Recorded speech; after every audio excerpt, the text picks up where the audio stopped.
Para-para lang kabayan.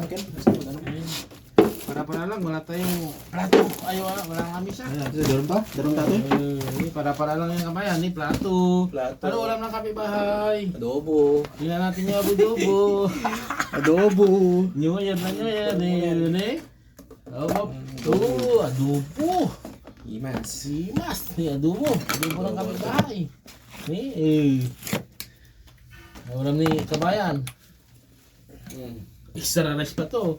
Mindset, extra rice. Tani, maraming trabaho. Extra rice.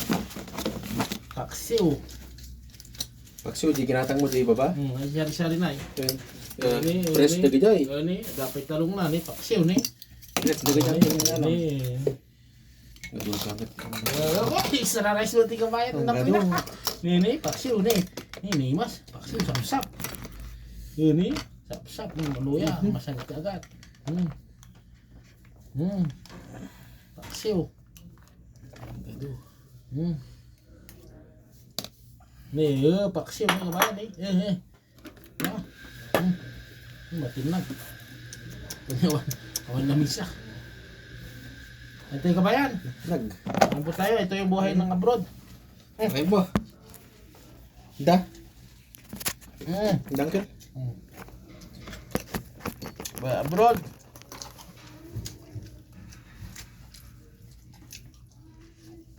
Ganito ang buhay abroad.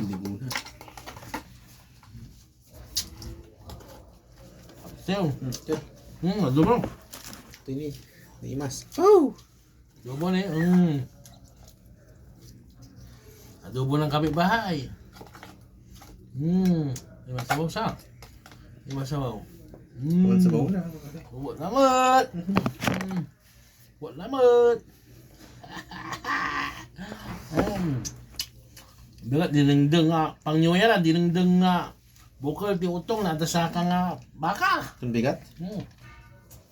Yan nyonyo. Yan tayo may. Imas. Ito hindi Pilipinas. Pagdating mamaya tulog.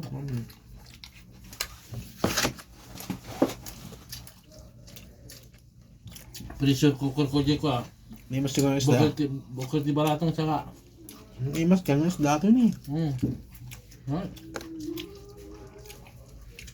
ulam? Paksiw. Paksiw. Ha? Amoy nga. Paksiw saka adobo. Ganoon. Ha? Kag. Nga.